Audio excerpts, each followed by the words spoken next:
Welcome, welcome. My name is Ginger Meek Allen. I am a goldsmith, a metalsmith, and a studio jeweler. I'm here with my friend and my esteemed colleague. Is it Sir Andrew Barry? Lord. It's Lord. Lord Andrew Barry. Lord Andrew Barry. You're going to have to educate me on that.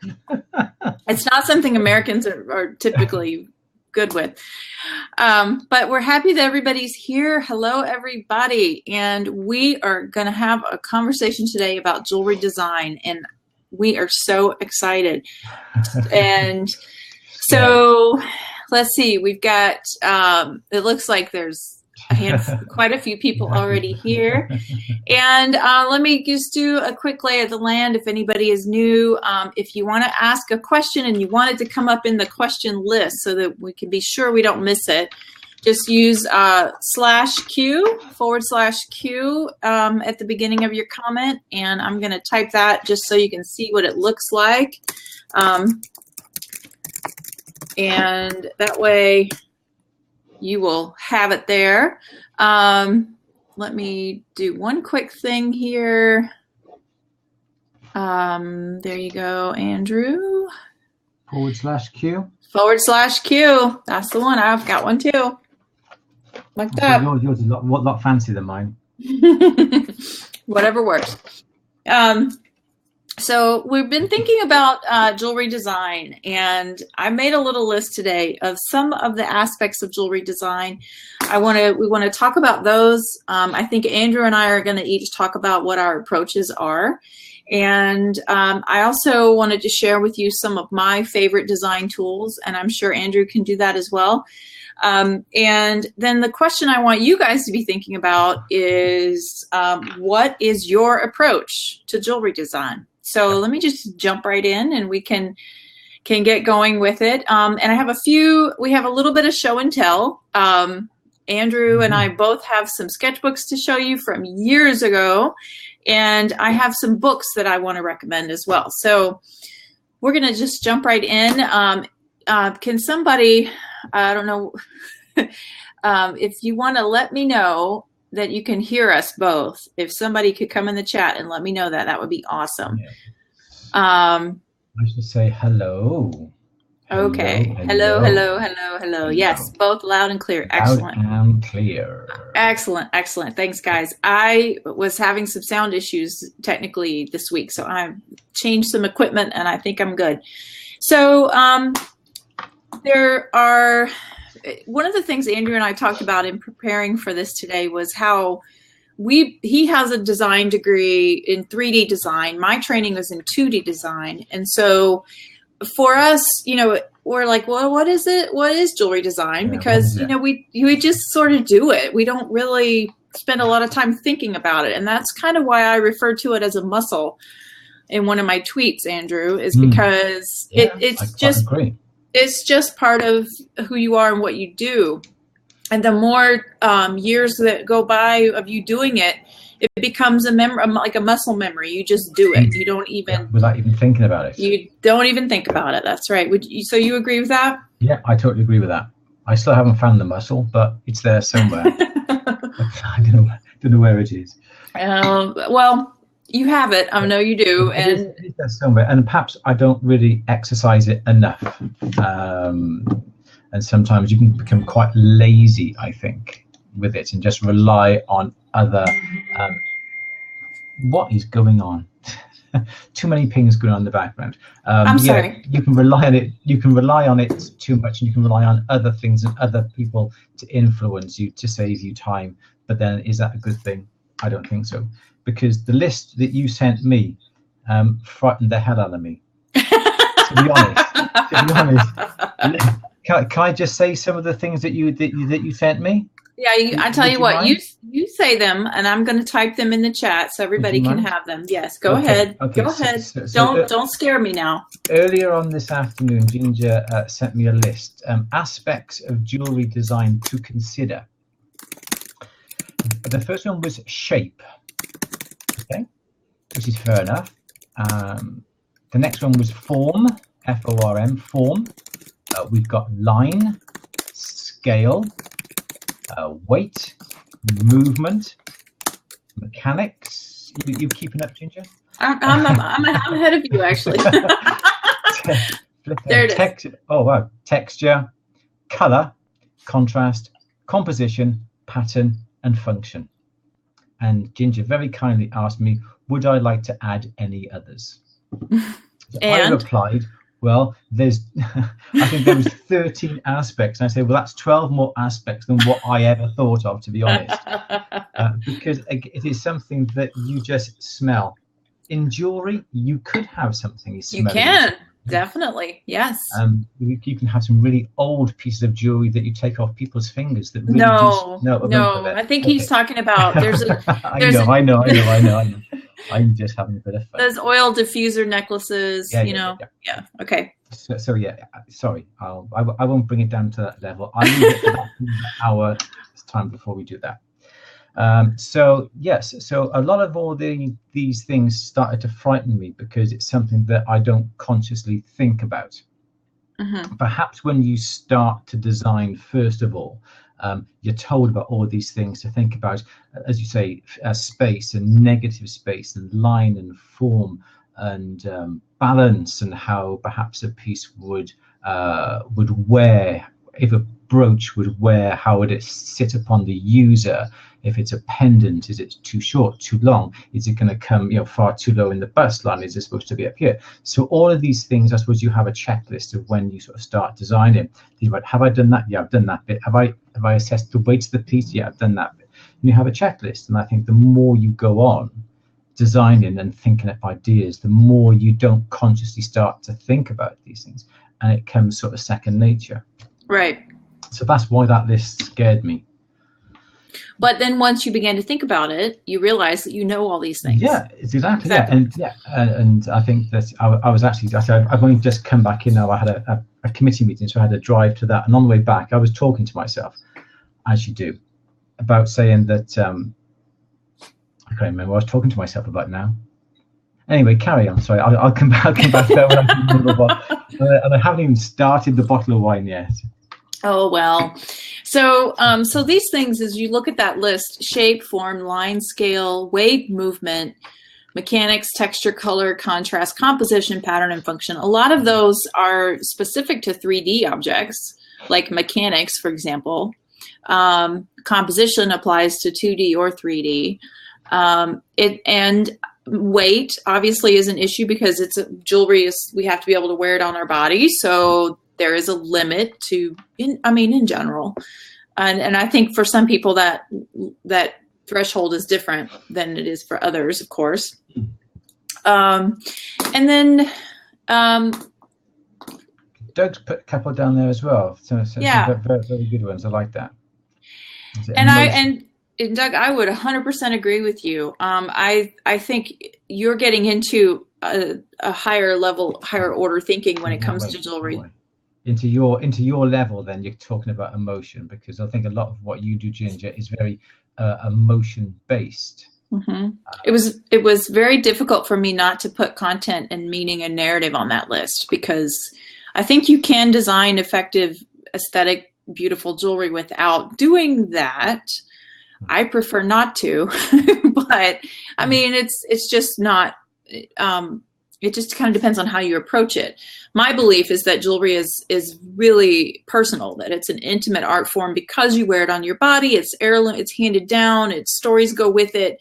We give it and we wear it, and we receive it as a commemoration of an event or an accomplishment, or, I mean, and you've heard me talk about this before, but people go back into burning houses to get the locket that belonged to the great grandmother. Yeah. So, and if you start looking for it in literature, in film, in sitcoms, even on TV, you could see that concept where people, jewelry means something. So the emotion, the identity, Doug, I agree with you completely. 100%.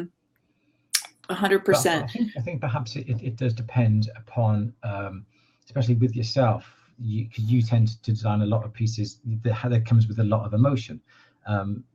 Whereas perhaps myself, who perhaps starts to design things for the start of someone's life, mm-hmm. There is no real emotion to the pieces at that precise moment in time.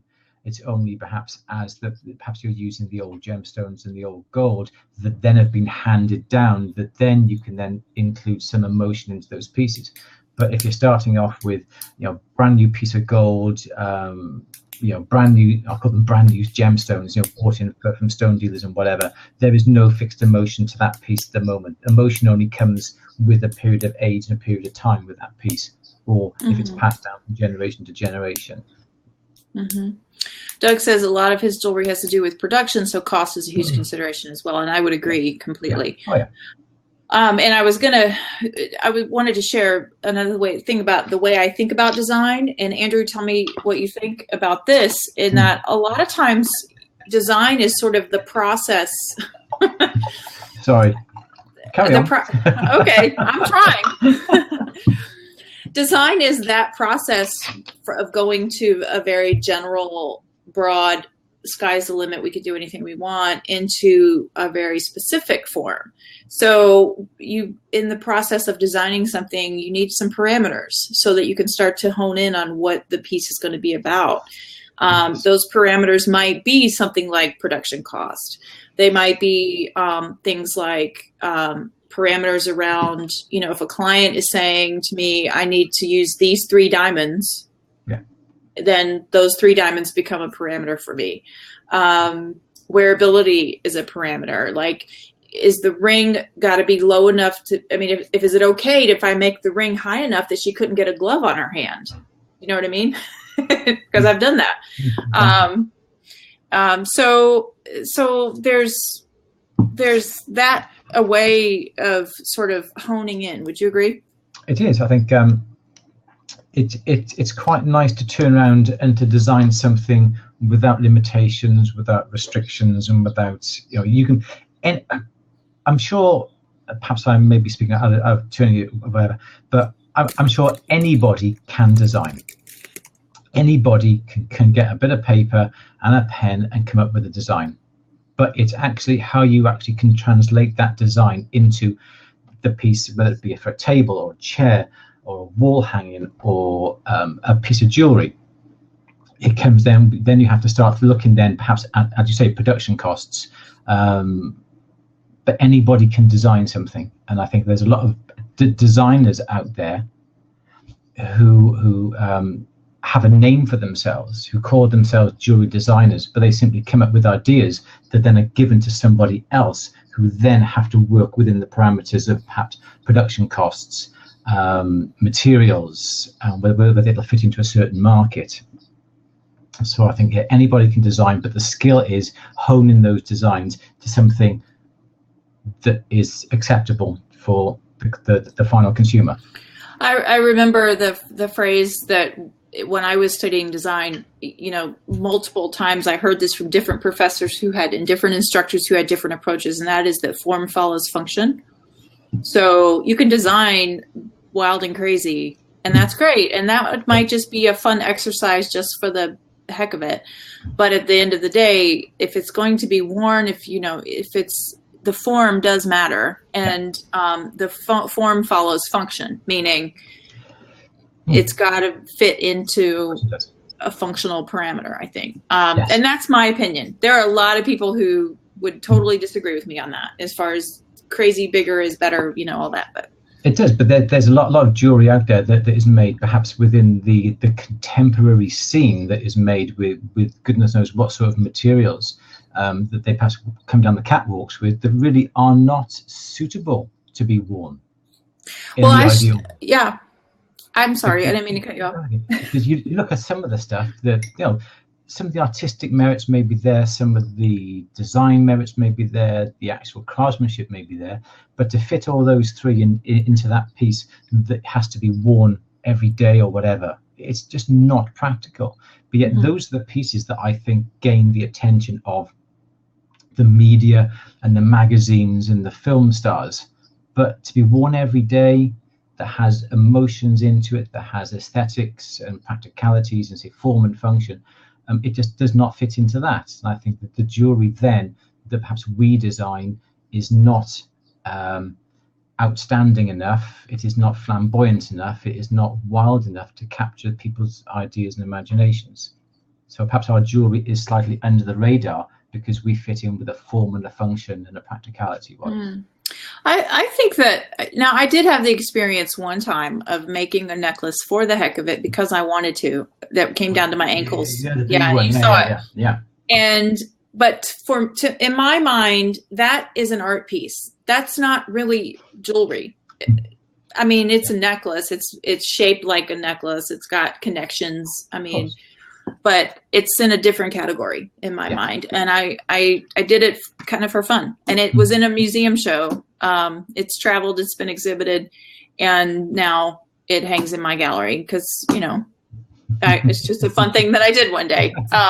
Or it took me more than a day, but you know what I mean? Yeah, exactly. So before we open up our sketchbooks, I want to share this little list I made of my favorite design tools. And some of them are actual tools, and some of them are concepts, I guess, or abilities or skills, maybe is a better thing. The first one is pencil and paper. I mean, I like to draw, and I keep a book like this with me pretty much all the time. You can do it in digital ways. You can, you know, I have kind of one that I know people who keep one by the bed, one in the kitchen, one in the car. I just have one that kind of stays in my bag, so it's with me wherever I go. Yeah. But that's my first thing. And the other one is my eye and awareness. And so, like, I think the reason drawing is a really helpful skill to have, and I'm no Picasso. I mean, I don't claim to be, but I can draw well enough to communicate a concept. And I think that wasn't true when I was 18 years old. I couldn't draw well enough to communicate a concept. So I think spending a little bit of time and in working on those drawing skills, which is something that pretty much anybody can learn to do, I believe. Yeah, there's a book that I love called Drawing on the Right Side of the Brain. It's not new. It came out in the 80s or 90s, I think. And in the beginning of that book, she talks about how children don't know they can't draw, and they're just learning this skill just like anything else. And then they're told at some point that they can't draw. They can't draw. So they quit drawing. That's why most adults draw like 8-year-olds. Yeah. Right? Because that's about the age they were when they quit. So, and learning to draw really does help think about the concepts. It helps designs get developed. And it helps me a lot. So for me, that one is important. And then the other thing is always studying and continue. We've talked about being a lifetime learner, you know, and not ever feeling like we say Master Goldsmith, but the term master, I don't know if that's really possible. Yeah, I don't think, yes, I think to become, it's obviously different in America, but to become a master, you have to fulfill certain criteria. And people then will think, well, that's it. I've reached that. That's all I need to do. But it is continual development, I think, is important. Whether that be through new tools that take you on to new techniques, explore techniques, or whether it be go on then learning from other people who have a greater understanding and ability on techniques that you don't know yet. Carry on, sorry. Yeah, well, I think it has more to do with a spirit of inquisition, you know, being curious about things. Yeah. And that awareness comes with that too. Like today, driving, I was riding in the car, not driving, I was riding, and I was noticing the shapes of the trees that were about 300 yards away, and they were incredible shapes. And, you know, the fact that I even noticed that, and now every day is not like that for me, but today was a good day. So I did. Yeah. Yeah. And then some practical stuff. I mentioned the drawing skills, but I also use templates. It saves time. There's no reason. And I have these guys, you know, They make them for wax templates that have ring shapes on them. That's it. I got them. Yep. I got the green ones. Architectural drafting templates have all kinds of cool shapes. Yep. Plain old like circles. Yep. That's it. You know, stone templates. So I have no problem using these. I can draw the shape, but I figure why not? You know, I don't mind using these. Do you use these? Yeah. You're gonna hate me for what I'm gonna say. I found a company called IsoMars. Just popped it down in the little chat. IsoMars. Yeah. And they sell templates. They are orange, but they're exactly like the ones that you've got. Mm-hmm. And I approached them and said, "What templates have you got? I'll happily do some films." And they sent me a whole pile of them. But they are exactly what you've got, and they have templates that enable you to draw rings in 3 dimensions. Mm-hmm. The top views, side views, front views. They have all the stone shapes, all the stone sizes. But it's always nice. I think I would never use those initially. Those would always be from, you have the initial sketch, the initial ideas. How is that going to translate into something that looks 3-dimensional? Then I would get the templates. Then I would carry on with the templates, and then perhaps use the templates then to go on to the sort of final drawings, so to speak. You know, I think the templates has actually helped my drawing improve. Yeah, especially the perspective views and the 3-dimensional views. Yeah, definitely. Yeah. And because I understand how that works, now I can draw it. I can draw it without the template if I need to. Yes. Yeah. And then there's this book. Let me Hold just on a copy second. the links. I've got another link. That's another link to all the ring templates. This book? Yeah, got that one. Yep. This book's pretty cool. It's got you can draw a necklace on her, get a sense of how it would look. And I would use something like this to, it's got a lot of great examples about actual rendering. That's nice, yeah. I like that. Isn't that nice? Yeah. And then where is in the back are, this is super helpful. So if you want to make, and I have another one of these that I've laminated that I use, but basically what it is, if you've got a circular form and you need to space out 6, instead of doing 2 over here, 2 over 8, I guess, or whatever, however you're going to do it, it helps you to know. Yeah. So you can get that distance the same every single time. Yeah. Yeah. And Mark, I've got a couple of those already at the bench that are like that, exactly like that. Yeah. And whilst you're showing that book, I'm going to nip next door into my study, and I'll show you my books a second. Yeah. Yeah. Okay. Cool.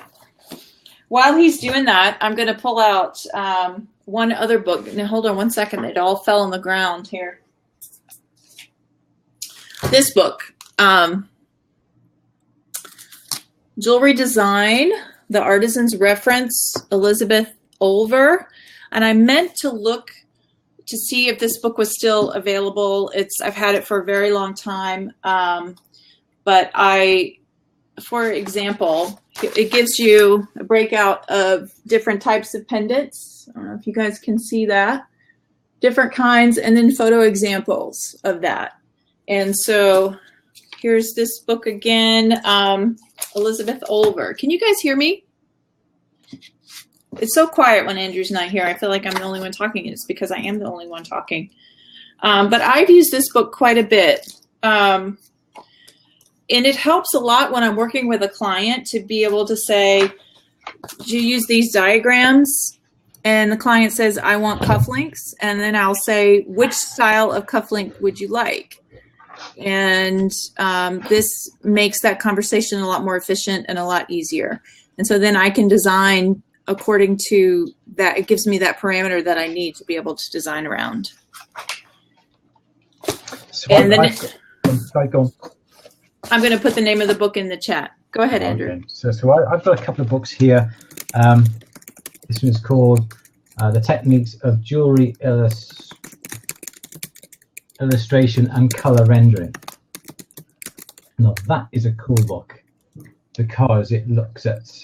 I've got that book too. Yeah, it's a cool book. I think that is a really, really good book because it looks at doing drawings and builds up something very simple and builds up these sort of ideas from front, side elevation, top elevation, and so on. So that's a really cool one. Yeah. And the other one that I've got is that one. Yeah. Oh, I don't have that one. Yeah, and I have another one as well, but I can't find it. It must be around the shop. So this is called Drawing for Jewelers. And this one is pretty much shows you how to, this goes into all sorts of things like pencils, sharpeners, and how to draw them. Why it has that, I don't know. But then it goes into drawing sort of curved shapes. Oh, nice. Bracelets, and it just goes into a lot more. The drawings are a lot more technical drawings as opposed to just purely sketching. That's a fairly newish book that's out. So Dee wants to know if we could tweet all the names and authors for reference. Is that, you good with that? Yeah. No problem. Yeah. Do you want to do that now or do that later? Or you want to just, I put my favorite one is in the chat. Did you get it, Dee? She said do it later. Okay. Yeah, we'll do it later. I do have another one, but I don't know where that one is. But yeah, very good book. And also you got the books like Sylvia Wick's book that I showed on one or two of my scopes a few months back. Sylvia Wick's The Techniques of Jewelry Making, I think it was called, and that has some really good drawings and how to render stones right from the basic shape and then add in the white to looks like the facets and so on. Yeah, so they're pretty good. Yeah, that's awesome. There are a couple of good books about that. Tim McCree, I think the rendering book has that in there as well. I asked this him one, if he would come on, but he has a few family medical issues, so he won't be able to join us. Oh, that maybe sometime in the future. We'd love to have him. It'd be lovely to have him on, to have him chatting about design. It really would. He's written so many good. Another one of his books that's one of my favorites. It's not as normally talked about. Is The Syntax of Object. Okay. Not specifically about jewelry, but and then he's got another little pocket book that's all these design terms and what they mean. Yeah. I'll have to. We should put together a list and we'll tweet it out. Okay. Good idea. Yeah. So I don't have my entire sketch history here, but this is an old sketchbook of mine. Okay, I like big old, ones, but for old. This isn't that old. This is about 10 years old, maybe. Yeah. When I go back though, but this is what I'm telling you. In 1989, the sketchbook I have from 1989 has the exact same shape, which I just found in this one from 2005. So what does that tell you? I keep drawing the same thing over and over and over again. Yeah. So there's something about that. I don't know what it is. It's sort of like squid-like, kind of feminine, kind of, I don't even know what it is. Like, what is that? Fishy. Yes, it is, isn't it? It's very tail-like. Yeah. Bird-looking. I don't even. It's crazy. So I can beat you on the old sketchbook, I'm afraid. I've got mine going back to 1986. I'm 86. 1986. A lot of people were born here who were. Did you have to make your own pencils? Those days we used charcoal off the log fires we used to keep ourselves warm with. You couldn't buy paper back then. You had to chop down a tree. Yeah. But yeah, you have to laugh. Like that's the first page. Yeah. Look how neat that was. Okay. Yeah. And then it just gets from bad to worse. But it, does that drawing any better or any worse than just simply that page or that page? There are ideas, there's notes of things to do, and what the hell's that all about?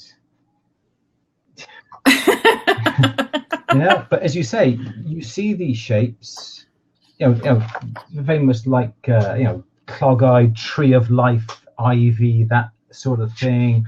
And then I get into like a geometric phase, and I do loads of geometric shapes, and then I see perhaps like a lily shape, and then I start drawing shapes of lilies, or these sort of ideas. And it's just really nice to go back to see how my drawing really hasn't improved in any way, shape or form. But this is very, very geometric shape. I must have just bought a circle template for this one, I think, by the looks of it, because it's just simply all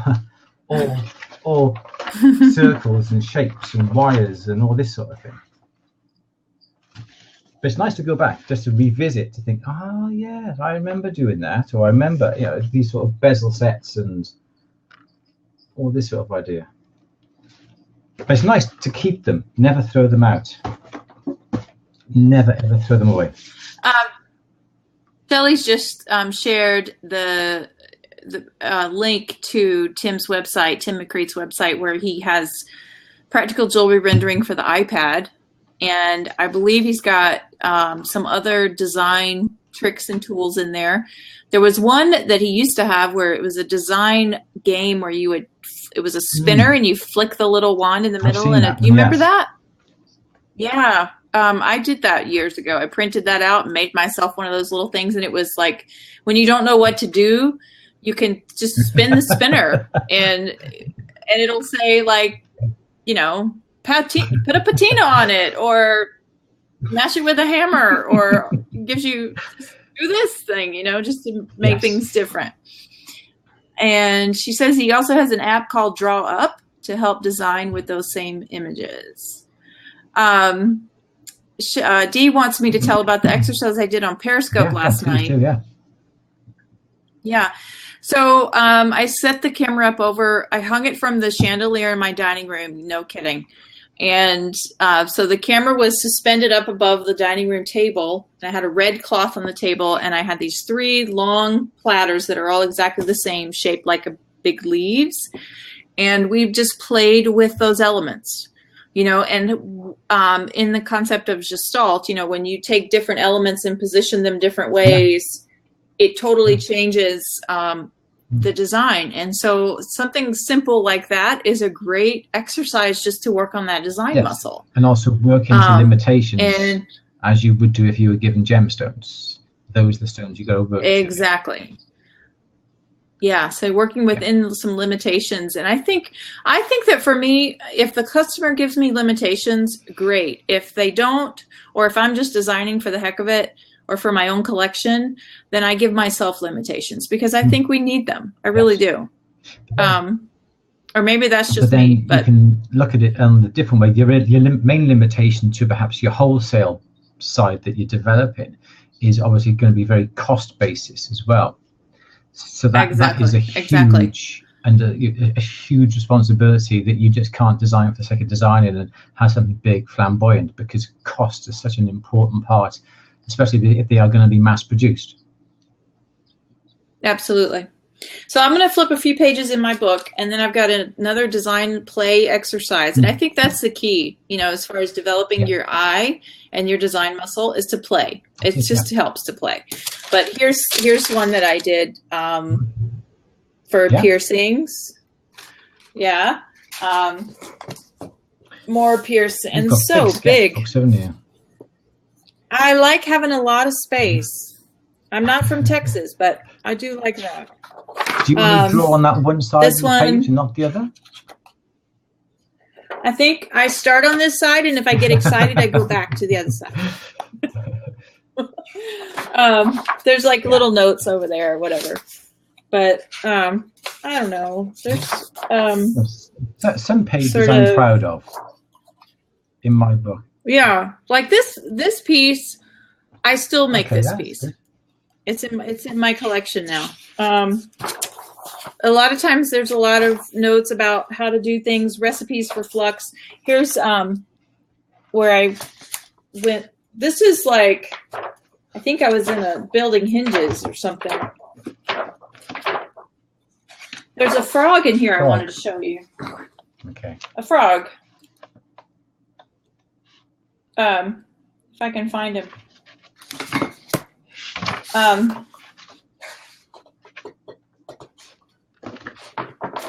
And then, well, let me find that exercise. I know exactly where that is. Oh, there's the frog. This was a locket, not really a locket, more like a vessel that I made. Okay. Nice. So I made the frog I carved out of a big chunk of silver. He had ruby eyes. I made a fold form leaf and put transparent, it was fine silver with green transparent enamel. And he was inside this locket with this front cover on it, had this pattern pierced into the front, and the lid would come off so she could wear it so he could see. Or if he's tired, she can put him to bed, put the top on. It was fun. That's very good. Was that a one-off, is it? Yeah, it was a one-off. And this is the only other thing I want to show you out of this book.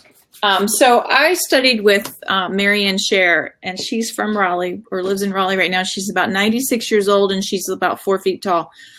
So me and her together is quite the pair. And this was, I give her credit for this exercise. This is hers. So what you do is you draw basic shapes, just make a grid. You draw basic shapes down the side, and then you interpret that shape in different forms. And then you interpret the number 1 in those forms, the number 2 in those forms, the number 3, and then like an example of doing an initial. So these are the letter R. So this is an R, that's a circle. Yeah. This is an R that's sort of a long oval. This one's a triangular R. And then I did the same thing for my name, Ginger, for the letter G. And then I went back to 8, 9. So this is a really good way to play with shapes. Yeah, I want to say that. Okay. Good, I like that. Yeah, cool. You got it? All right, cool. So how do you spell her last name? He wants to know. Scherr. Okay. I like it. Very good. And I think sometimes you can get out of the habit of looking for designs quite easily, and sometimes you really got to force yourself to get your sketchbook to say, right, okay, I'm going to start to draw something. I'm going to start to look around, and like you say, you do lose. You call it a muscle. You do lose the use of the muscle if you don't use it, but it comes back very, very quickly once you get back into the thinking and the understanding of things again. It really does help. Yeah, it really does. It's kind of like riding a bike. It comes right back. Shelly's asking 2D or 3D. I don't know what she means. If she's talking about my frog, he was totally 3D. And quite the frog. Yeah, he was a 3D frog. So the locket was pretty deep, and he was like in there on the leaf. And it was. I have photographs of it. I don't think they're on the website right now because that was quite some time ago. So when I got my new website, a lot of the portfolio hasn't been moved over yet, but working on it. So I'm thinking at this point, Andrew, do you have some? Okay. I would love to bring some of you guys into the 2 open seats. And my question for you is this. It's a pretty simple question, or not, depending on how complicated you want to go with it. But what is your approach to jewelry design? How do you approach it? And anybody who wants to come in and have that conversation, I'd love to hear from anybody who would love to jump in. Yeah. We've got quite a few people in the room, and so I'm hoping somebody will jump in and share with us. Be nice to see you. Here comes Mark. Yay. Music industry veteran. And there's still one more seat available. Hiya, Mark. Hi, guys. Hiya. Hi, Ginge. Hey, Mark. I'm okay, yeah. How you Well, doing? I've just got to get rid of do you want to notify your 90? Yes, tell them. Okay. Look at all those jewelry Okay. books he's got behind him. Yeah. I've been packing away books downstairs in my studio. What I wanted to talk about was, for obvious reasons, I haven't done much jewelry design as such just yet. But I have done lots of other design from my marketing background when I was doing consultancy, and one of the things I always used, and I still do, is and you may have heard of it or you may not. It's called mind mapping, and it's by it was started by a guy called Tony Buzan, Buzan. And basically, I've done an example. I don't know whether you can actually see this, but it's a picture. And what happens in the middle? Can you see how it says ring? Yeah. In the middle. So you choose the subject that you want to design, and then as graphically as you can, because we are better off at remembering pictures and photos than we are words. So we make this as graphic as we can. So so this one, I started off, I said, okay, I want to design a ring. So what the next thing is, you come off that and you say, okay, what kind of ring? And it comes off, and I got wedding, engagement, occasion, the wedding, is it seasonal? Weddings are seasonal, so there's a Christmas tree there, but just to show season. And then once you've mind mapped every aspect of the ring, non-precious metals, the pricing range for those non-precious metals, why are you doing it? What's the objective? Number one is your objective. I can't say. So number one is the objective. Why am I making this ring? And then from there, I've gone afterwards, after I've mind mapped it, I've gone and highlighted them and numbered them. So we started off with my objective. Number one is to make a ring. Okay, so what do I want the ring for? Number two, for wholesale. I want to make a ring, design a ring for wholesale. Okay, what do I do next? 2A, I meet with the company rep, whoever is responsible for buying. 3, I then work out the pricing strategy for that. And then from there we go to 4, the design features. Is it going to be round, D-shaped, square, stacked, whatever kind of design that ring is going to be. And then it's with stones, without stones, right through. And then on this side we've got, is it going to be for retail? So we have to have a price range for retail. Is it going to be gold? If so, 9 carat. So you keep going off every kind of aspect of that particular. Yeah. That's right. So and I love Tony Buzan. I think he's absolutely brilliant, and he's got a number of books. Use Your Head, I think, was the last one I bought from him, and it's just because I tend to sit down and doodle, or I used to. When I was on the phone, I'd be doodling all the time. So rather than doodle and taking notes from the person I was speaking to, I would start doing a mind map, and instead of notes. Mm-hmm. So very good. There's an iPad app.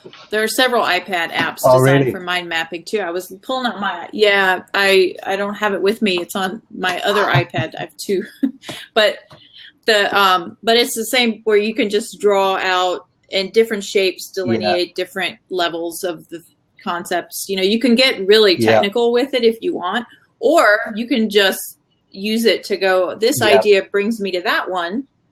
And then that one takes me to this one. And then, oh, look, these two are related to each other. How about that? So it's just a really I love great it. way. I Yeah. agree. I And then love that when it's method. all finished and Mhm. you've really kind of brainstormed it to death, you go away, have a cup of coffee, and then you come back and then you say, okay, now let's put it into a list of to-dos that I can understand. Okay, I need to think what market this is for, what material will I use, where will I get the material, what's my price structure, and et cetera, et cetera. Mhm. Absolutely. Yeah, but I love Absolutely. the idea of. And I love the idea of. I mean, Ginger and Andrew, you're both great sketchers. You know, I mean, I'm not a great artist by any stretch of it. But even if you can just put pen to paper, Yeah. or pencil to paper, and just get some, you know, some basic, you know, look at that page. Yeah, What is that all about? You know, it's just like a couple of drawings, couple Yeah. of lines. Yeah. that's attention setting. I can tell what that is. Yeah, whatever. Okay.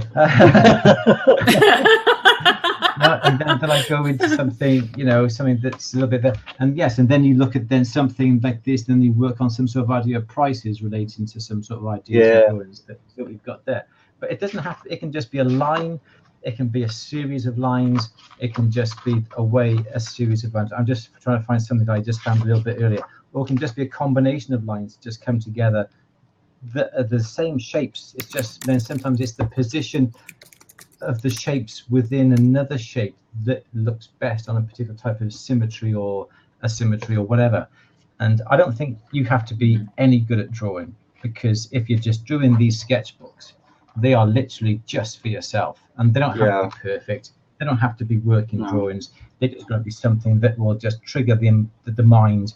You end up, you know, Right. you go through these books, and you know, it's not just a sketchbook. I've got pictures. I've got something that is printed off the internet, and I've just got loads and loads of bits of, you know, there's a lovely shape like that that really appeals to you.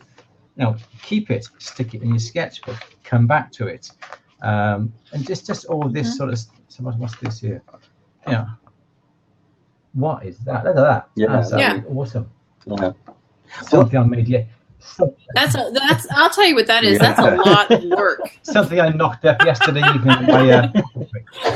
One of the things that I've learned only recently. So one of the things I've learned only recently is, and you guys will know this, is sketching your idea, but exactly to the scale that you're going to make, so that you can, if it's going to be a star, the star would actually be the shape. The shape, and the size that you. So once you've pierced it, you could actually stick it on your drawing and see how you're doing it. Is it measured? Oh, yeah. That's something I've learned, which I'd never ever realized. And of course, that's what it looked to me like jewelers have been doing for a long time. Yeah, I got some pieces of there that I've actually stuck on. Yeah, right. That relates to that. Yes, right. And you don't even necessarily have to have pieces of metal. You can have bits of wax stuck in here that is the approximate shape or the approximate thickness, or literally anything at all. And they don't have to be bound. They could be anything. It's just something to spark the imagination. Spark the idea. That's it. So this would be a way I would go from the loose. This is the same shape, especially this one, similar to the shapes that are all over my sketches. And I start with, these are the diamonds and drawn to scale, exactly what we have to do. And then I these are drawn to scale so that I know I have some general idea of what size the pendant's going to actually and end based up being. On what some of the things that you said, Ginger, about lockets, I did that on a spoon that I found, and I actually drew around the spoon and outlined it, and that's actual size. Yes. Right. So I do that all the time. That's and this is where I think, going back to what Ginger was saying about the size of the stone, this is where the templates come in very handy. Yeah, absolutely. If you've got 4 mil stones, well, then brilliant. Just draw some little 4 mil circles, get a design, draw some lines, draw some 4 millimeter circles on it, and see how things place. Yeah. Rather than try and do it by hand, and then they end up different sizes or in the wrong proportion. So that's where templates come in into their own. Yeah. I love to use mechanical drafting pencils for that. So that I know that, you know, because when you were talking about a Yeah. 4 millimeter That's- stone, that's Like a propelling You know, pen. exactly. Yeah. Yeah.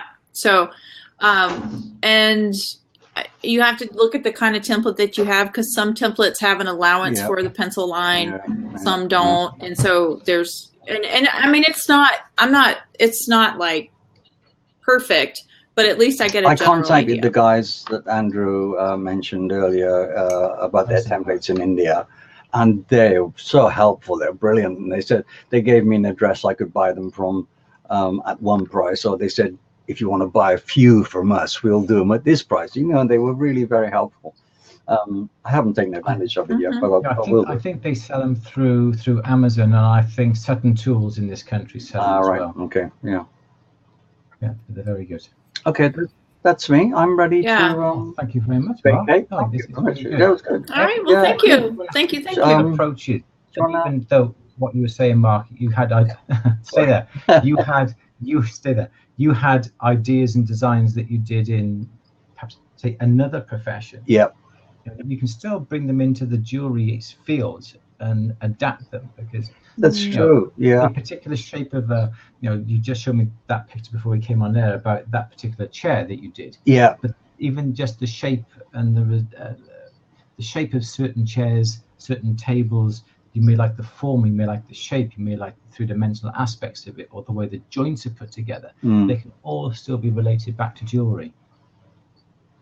So when you design, you can be designing anything, Yeah. just shapes, or as Ginger said, she saw some trees, or you see some clouds, or you see some negative space. You do that drawing. It Yeah. doesn't have to be a piece of jewelry there and then, but then you can think, well, okay, let's try and turn this into a piece of jewelry. You can turn it Yeah. into that way.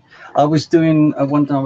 I was asked to do logos as part of it, and this was for a company called Creative Depictions, and they were basically a wedding photographer.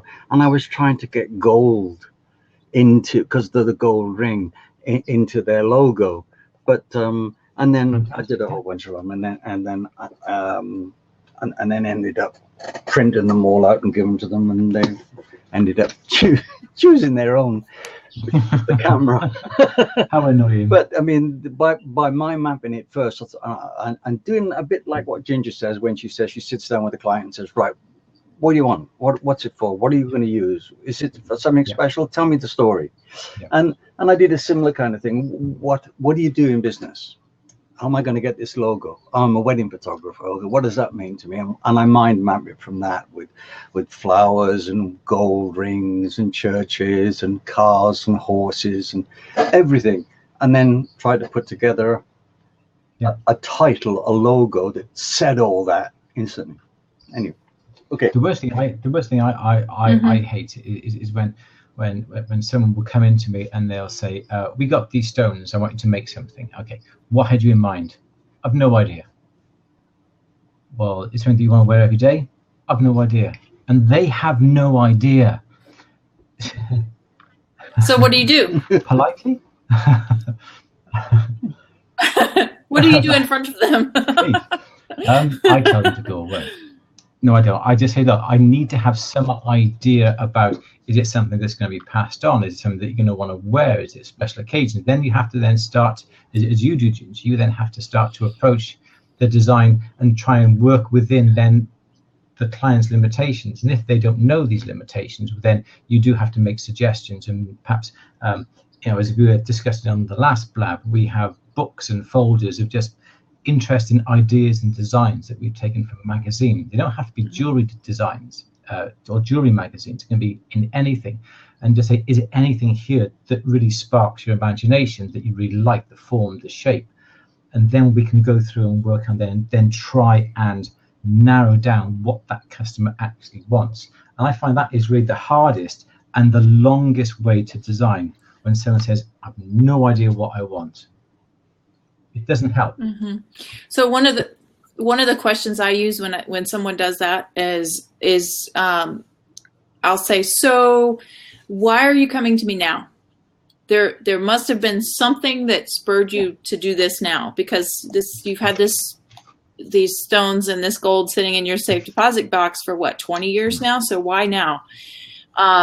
And a lot of times if they tell me their thought process that led them to come have this conversation with me and bring the pieces to me, there's something in there that I can usually pick up and go, well, what, tell me more about that. Yeah. Or your daughter said what, and tell me about your daughter. And are we doing this? Is she in this equation at all? I mean, it's so usually there's a lot of listening.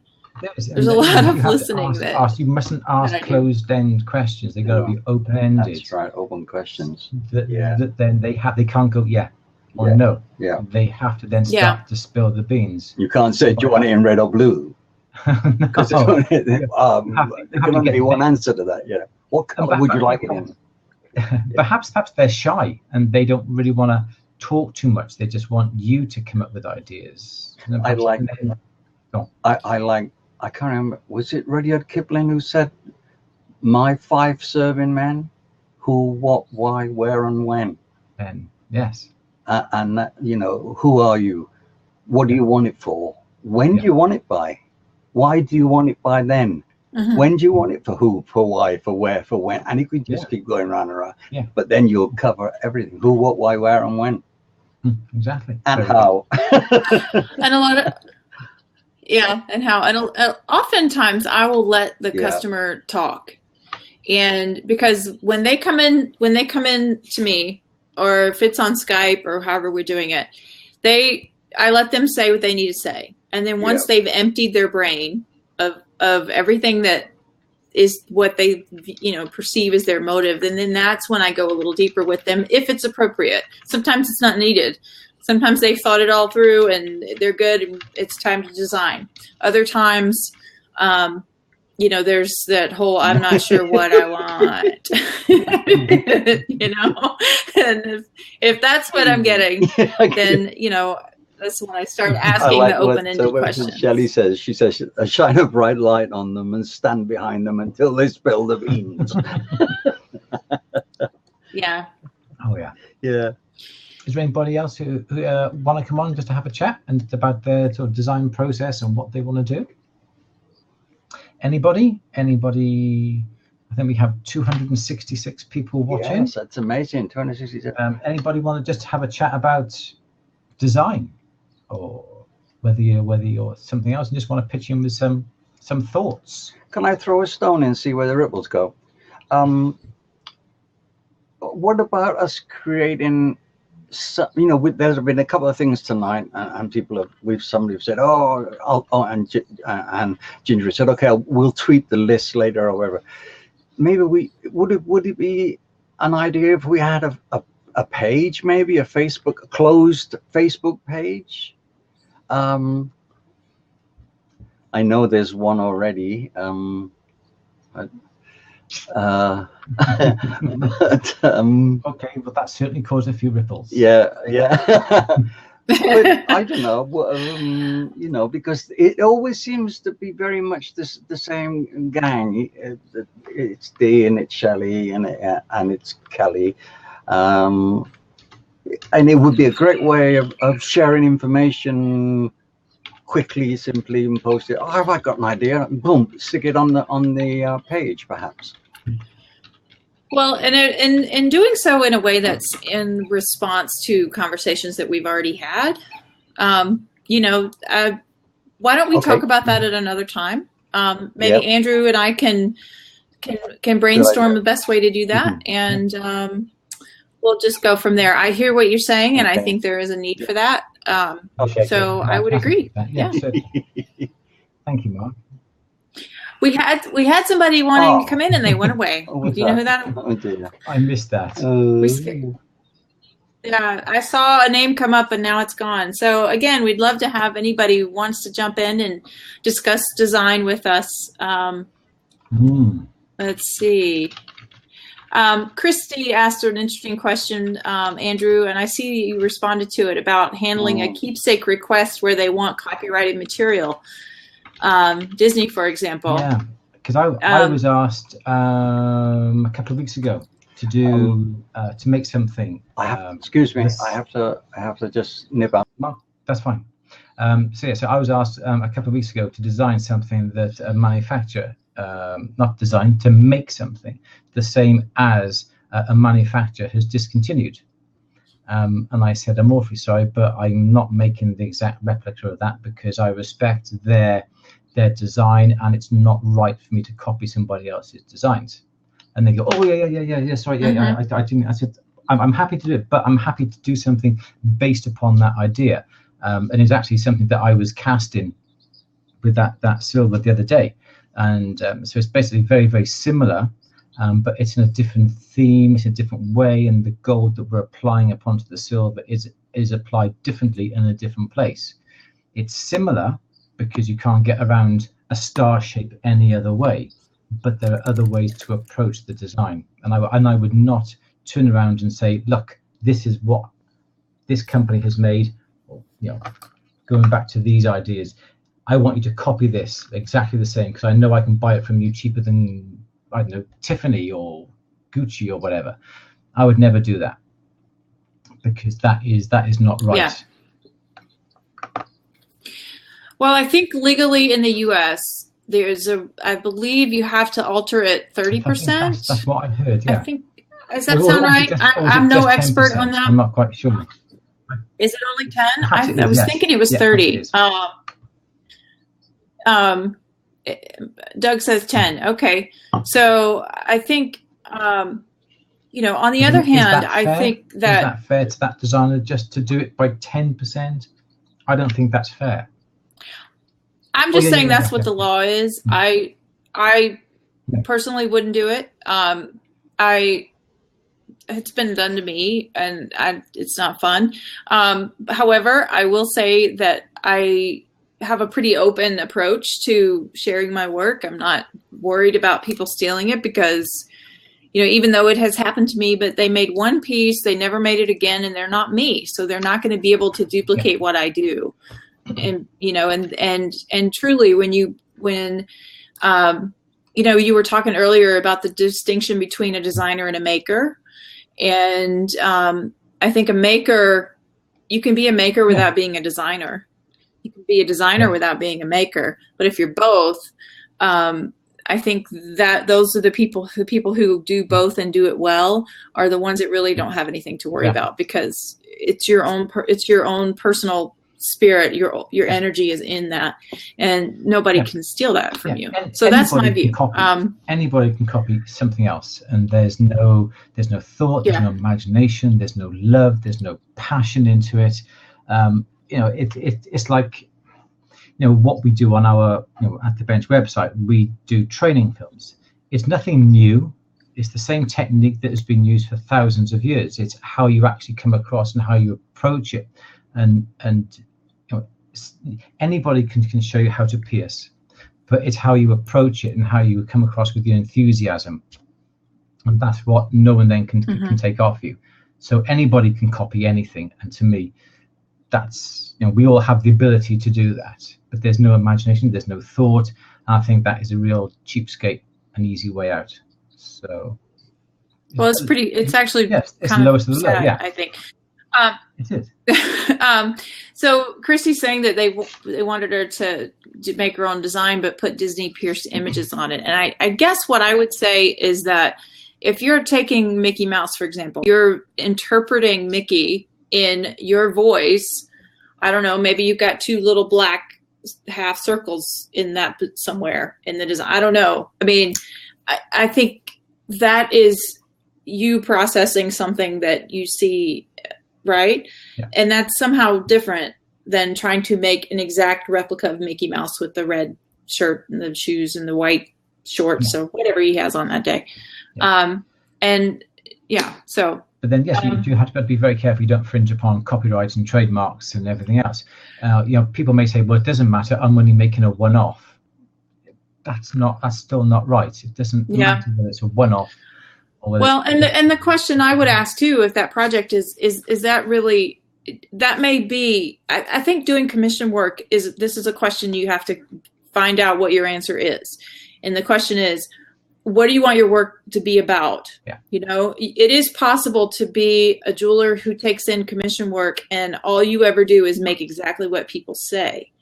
And that way, and then your body of work is just one piece after another that, is sort of chaotic and not you know? Yeah. But if you're designing for these people and then your body of work becomes sort of this is how you do what you do, that's different. Yeah. And it's a fine line. It's kind of a murky area, and I'm not sure if I'm qualified to go there, but what do you think? But you have a very distinctive style that you have built up over the many years you've been doing it. Mm-hmm. I personally myself don't have that distinctive style, or a distinctive style, because I'm a lot more, commercial with what we do, whereas you're very individual.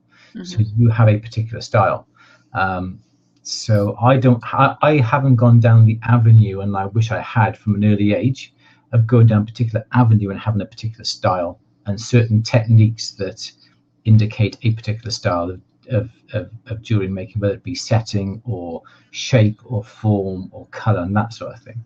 So I don't know where I'm going with this, but I think that I'm in a very strange situation. I'm completely different. The way I approach design is a completely different way than what you do.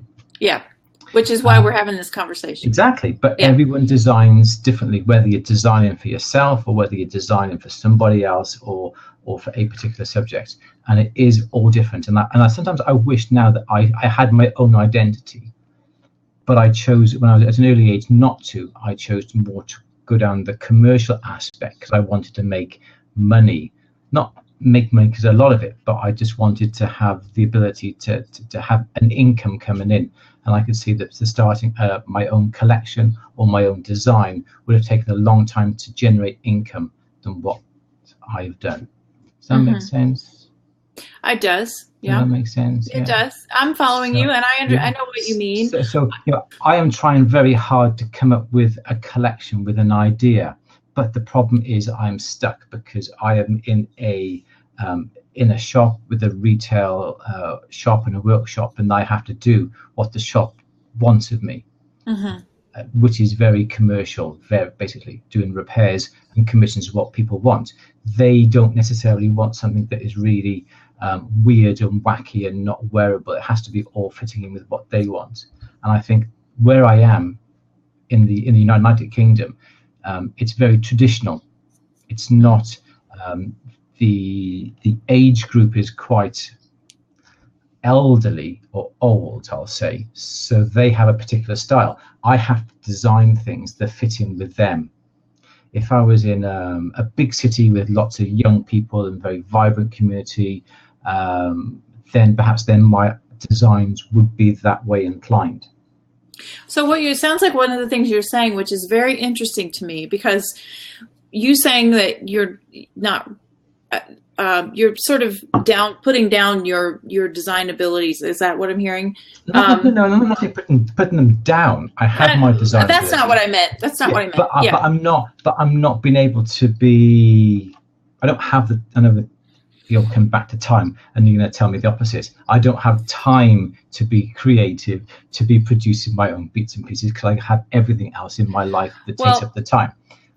Yes. Okay. So you're telling me completely the opposite. You're going to say, Andrew, you've got to make time to do this. You've got to sit down, and by playing, it's going to further your income of money. I know what you're going to say. Well, so I'm not going to say that because you just said it. But let me say this: there's something you said that was interesting to me, and I apologize. I didn't mean that you were putting yourself down, because that's not really how I took it. But that was me trying to find the right words. But what's interesting about what you said to me was that you're creating to the market that is around you, right? So if you're in a community where people's aesthetic is somewhat traditional, then that's what you're making. What? You say things so lovely.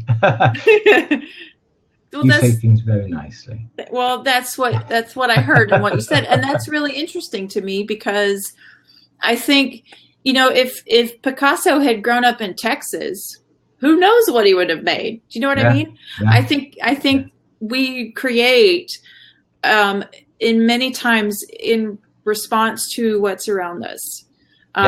In fact, I was listening to one of Doug's podcasts today, and he was talking about, your environment, supporting your creativity and supporting your productivity as well. And it's a different concept, but similar. So we have Ivana coming in. So say hello and welcome.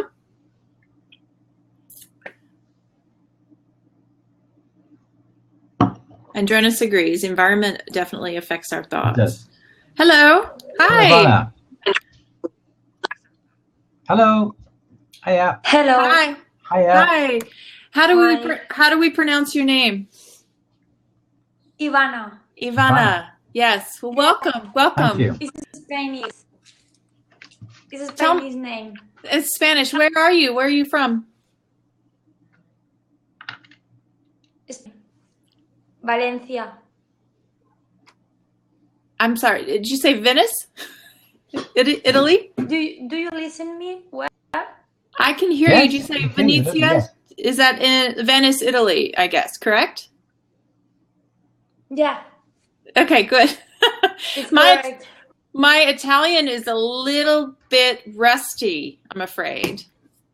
But your English is good. My English is not well, but I trying to prove be better. It's very good. Very good. Well, tell us what's on your mind. We're talking about My jewelry teacher design. recommend me. What? I wanted to hear what you had to say. My teacher recommend me to learn English. So you're practicing your English. Oh, she's frozen. Yep, you froze there. Sorry, you're freezing. Yes.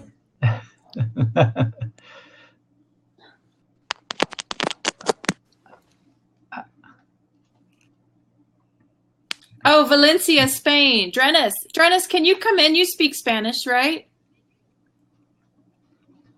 Valencia, you're in Spain. Yes. Right, Ah, okay. Yes. So, ¿cómo estás?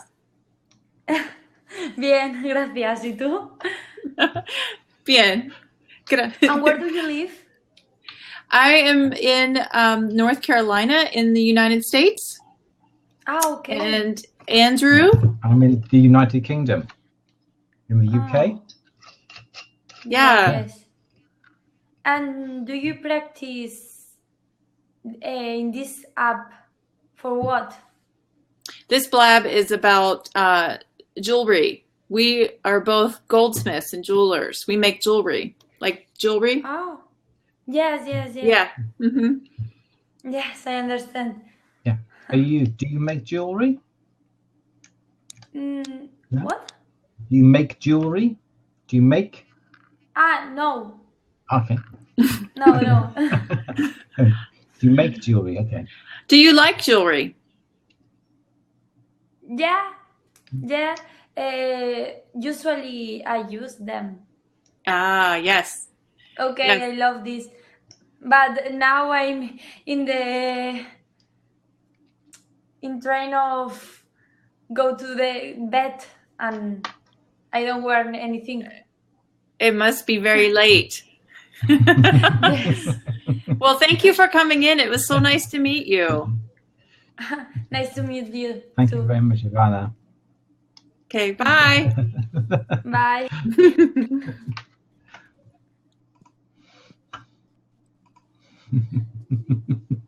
That was great. I love it.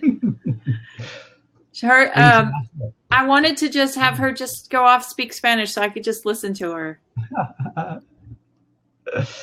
Nice. Is there anybody else out there who would like to have a chat? Yeah. Just wants to go through their thoughts, their ideas on design. They don't have to be jewelry designers in particular. Just Yeah. anything. Love to. We're discussing design. So anybody else that would like to come in, as far as as far as our prepared material, I think we're good.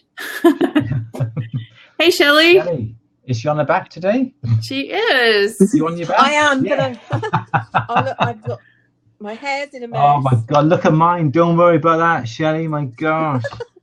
I am on my back, but only because I didn't want my husband to be ear rolling in, so I'm Oh, upstairs. bless. But I'm getting so much better. I'm going back to work. Fantastic. Really? Yeah. Congratulations. Yeah, so I'm going back to. I work in a gallery in Eton, Windsor, which Andrew will know, but you might know Windsor Castle. I've heard of Windsor Where the Castle. Queen Yeah. lives. Yeah, so I work in a gallery there, which sells jewellery. A lot of modern designers, contemporary jewellers that Andrew knows, like Laura Gravestock and Mia Bonner and people like that. Andrew, you know these names, don't you? Yeah. I suppose it's UK, trade yeah. shows. So we sell Yeah. all of this type of stuff. But sadly, it's shutting down because the owners are retiring.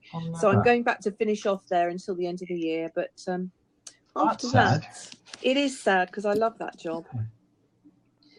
So yeah, what I was going to say about designing is I've always been a bit of a, I don't know, I've always done it the wrong way round.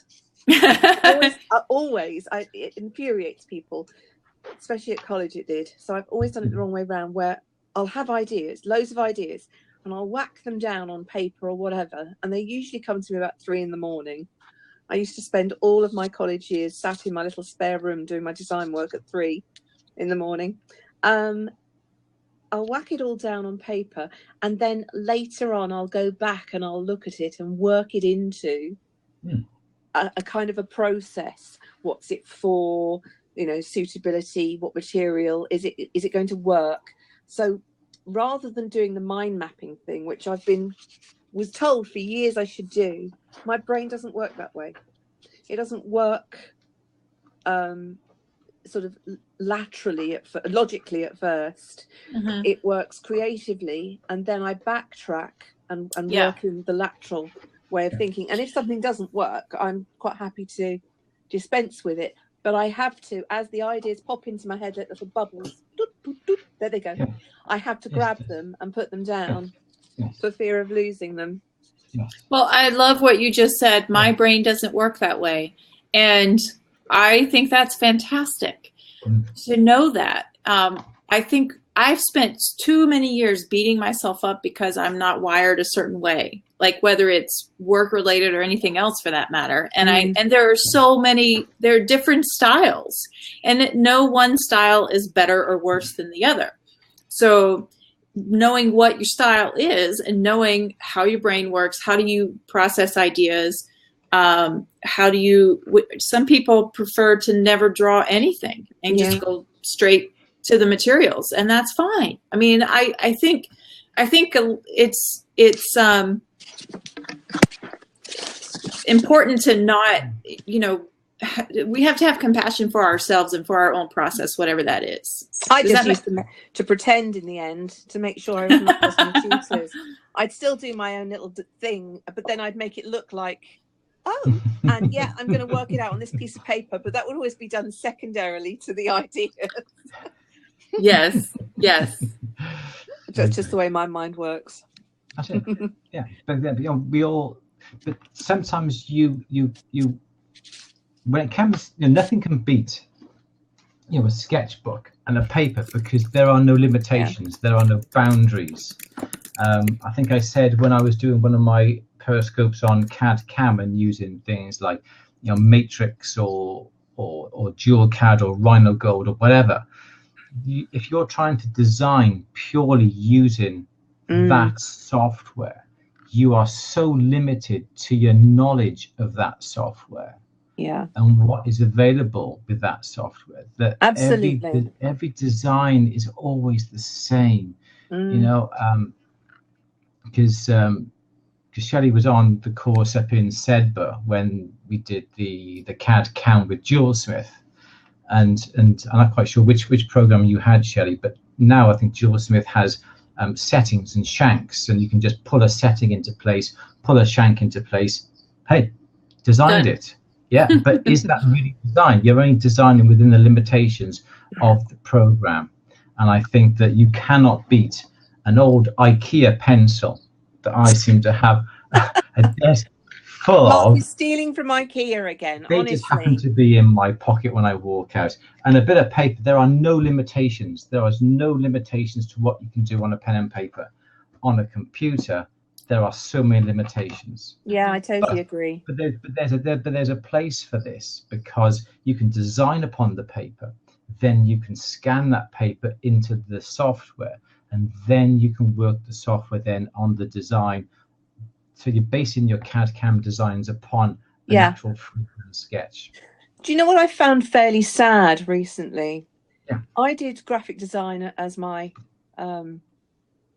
my degree, and 2 or 3 years ago, my youngest daughter, went to do graphic design at the same college as I had, and when I was doing it, it was pre-computer aided design, totally. Not for making cars and things, but certainly for graphics and things like that. I mean, we might have just about... No, I don't think Photoshop was even invented. It's not that long ago, folks, okay? It's really not that long ago. No freehand, no PC, exactly. And I remember we did life drawing classes. We did I love those on a Macintosh, where you print out the paper, you print out the typewritten words, if you like, and you paste them onto a page. There was no way to render the text other than by hand, so you learned to do lettering and typography. You learned all of that by hand, so great design skills, shape and form, all of that, and the drawing, how to actually draw with various media. My daughter's has just finished that and gone off to do another university course now. But they didn't learn anything like that. They did things mainly on computer. They didn't have life drawing classes. I just felt it was a pale copy of what I'd done as a graphic designer. I remember starting thinking, why on earth do we have to do life drawing? I'm so glad we did, but they didn't get that opportunity. I felt it was a shame that their graphic design course really didn't give them any experience in drawing, not much experience in design work, if you ask me. Same thing here. My daughter is in a 2D design course this semester, and I thought it certainly would be to them at least some basic drawing, maybe not painting or anything else. And it's all digital. And so she felt that it was so cold, and so and she loves to draw. And so she would scan her drawings in and then do the 2D digital design assignment on the back with her own drawing that she had done by hand.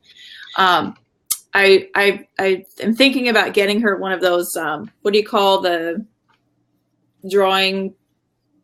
Like you hook it to the computer and you can draw on a pad. Oh, a Wacom tablet. Yeah, that's it. Like this. A Wacom tablet and stuff.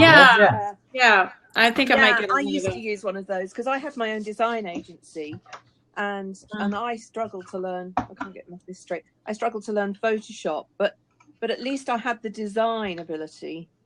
The fact that I would do it on paper, and then somebody else who was very good at using Photoshop and all of those different things, they would pop it into the computer then until I learned to do it, and then I became a whiz kid at it. But yes, a Wacom tablet. I have a little one downstairs with my computer.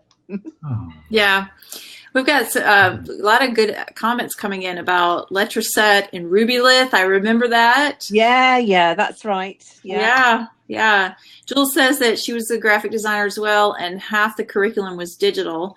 And then she took a year and a half of silversmithing, and that's how she is in jewelry now, which is very cool.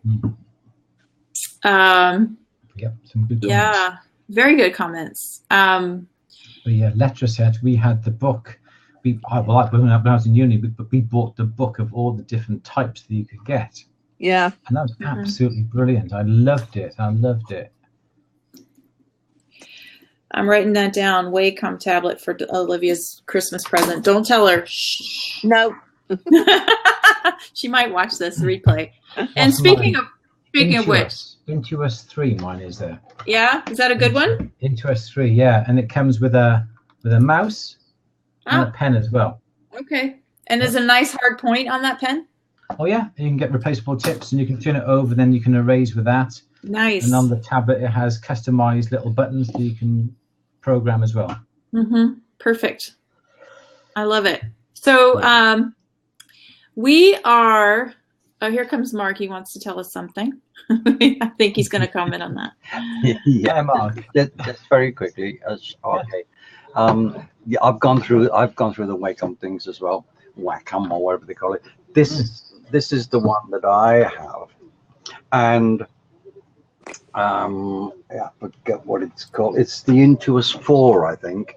Oh, so you've got one better than me. The nice thing about this one is that down the side here you have all presets. So you can actually preset in Photoshop or Illustrator or graphic design, whichever one you use it. You can preset to say if you go into a menu to do something, you just press a button. Yeah, right. And it also has finger control. So I don't need to use the pen. That's my pen as such, and it's got two buttons, and like Andrew's there, and then you can.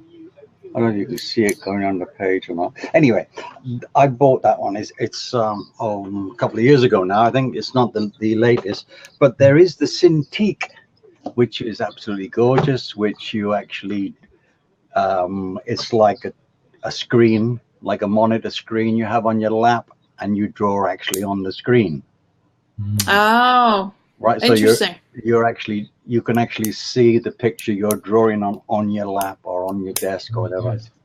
Mind you, if you buy the Apple Pro, you can buy their stylus pencil thing with it. Good, that's right. And you've got all that. Yeah. Yeah. You've got the iPad and the pencil. Just throw that one in the mix. What's that? And that's on the what? On the Apple Mac. On the Apple. That's the iPad Pro. The iPad it's Pro. The latest right. iPad. Okay. He's our resident expert when it comes to using the iPad. Yeah. So sometimes when I draw, I like to hold my pencil like this.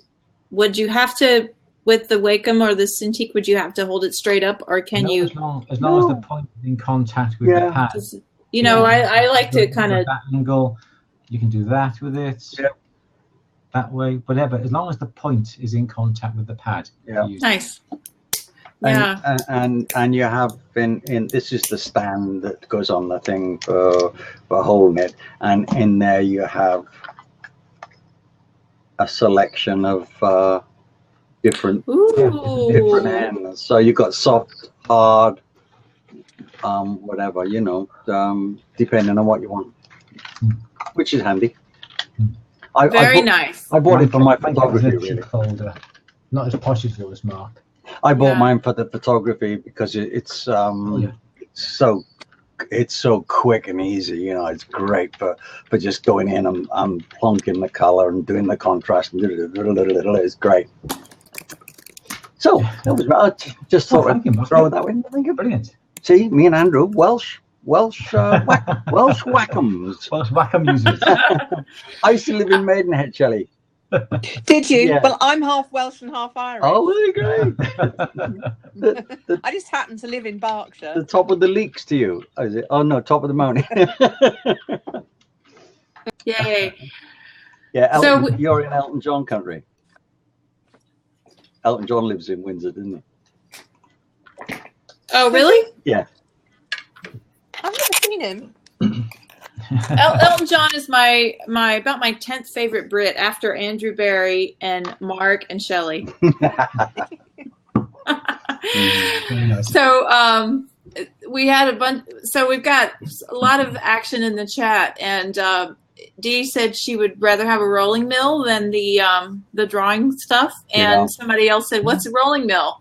And so we love talking about jewelry and jewelry making, and I think at this point we're at 90 minutes, which is what we said we were going to wrap it up. Our friends in the UK are very much, bedtime for them.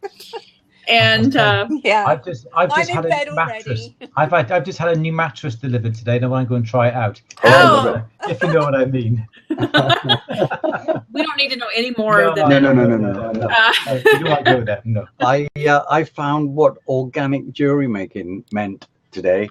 It's where I designed what I wanted to do, and it ended up with something entirely different. Oh, interesting. Love it. Love it.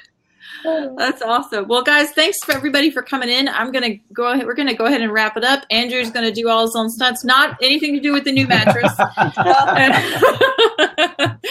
And I wanted to just thank everybody for coming in. Our next blab is planned for December 15th, Oh. which is, I think, A week after my birthday. yay. Oh, Sagittarian. 6th of December. Me, 2nd of December. Yay! Fire signs rule. That's fantastic. So that's that is going to be 3 weeks from today. Andrew and I, with our shops and our work, we've got quite a full schedule for the month of December. So we're going to do one blab in December. It's going to be on December 15th. And we're both looking forward to it because it's going to be quite the nice break from our time at the bench like this, which we will have lots of, right, Andrew? Exactly. And it's always nice to be able to say, look, I have to call it a night. I have to have a break. Because at the end of the day, you can spend as long as you want at the bench. Absolutely. It's nice to have a break, get your mind off it, focus on something completely different. Yeah. I may not be saying that on the 15th of December, but that's what I'm saying now. So on the 15th of December, I'll remind you that you said that. You said you wanted to talk to us, remember? Yeah. So we will come back together on the 15th. Very wonderful to see all of you and to chat with you and to talk about design and our design muscles and to help us remember these things that we know so well that they're just automatic. So it's been great fun. Been brilliant, thank you. Yes, Yeah. not as scary as what I first thought. It's what? The Wasn't design. as scary as what I first Oh, thought. right. When I had that list on my phone, I thought, Yeah. oh my gosh, no. India has that way about it. They just frighten you to death, you know. Absolutely. Women all over, I tell you. I just like to collect my thoughts before we get started. That's all. That's good. I should be a bit more prepared next time. Yeah. Was it the 5 P's, Andrew? Poor preparation prevents piss poor performance or something like that. My goodness. Okay, on that Question note. mark, lower the tone, isn't it? Sorry, I'm sorry. No, I'm only no. joking, I'm only Are we going to joking. expect less scopes then, if you're very, very busy? What Go ahead. I may be doing is just setting She's the webcam up on the bench Yeah. and just purely having it on livestream.com. So not on Periscope, not Right. on Blab, but livestream.com. All right. And that will, because I've done them in the past, and people keep asking me, when are you going to do it in December? And that's just going to be the webcam pointing at the bench and just purely talking about what I'm making. So there's no Right. real interaction, but it's just one way, really.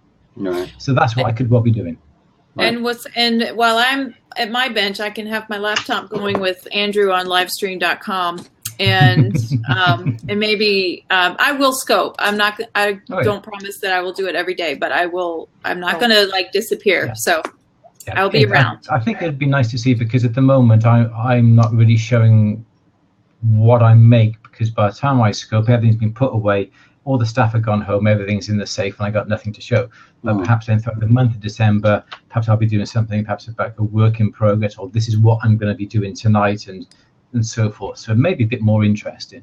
Okay, good. Cool. Well, I look forward to it. Me too. Yeah. All right. So Okay. Night, guys. Yeah, Good thank you night. very much, Thanks, everybody, everybody. for coming on. I really Good do night. appreciate everyone coming on. 471 people. Yeah, Ooh. 53 viewers. Should we charge them $5 a piece? you're such the businessman. I'm sorry, it'd be great. We could invest, give the money to charity. You're volunteering to be the banker now. Retired jewelers in need. You're not a retired jeweler. No, Oh. I'm not. But You're an you know. apprentice jeweler. Apprentice. Yes. Also. Retired music veteran. Yeah. And apprentice jeweler Yeah. fund. The kind of thing that we were talking about earlier about being a lifetime learner. That's right. You're a good example of that. Yeah, right. I was All right, 50 when I did my MBA. Really? Yeah. Wow. That's fantastic. Yeah, you're my hero. Thank you very much. All right. On that note, I'll say good night to everyone, and have a great evening. And for those of us in the U.S., happy Thanksgiving. And we'll see you next time. Okay, Thank bye. you very much for coming, Bye. everybody. Bye. Bye. Bye.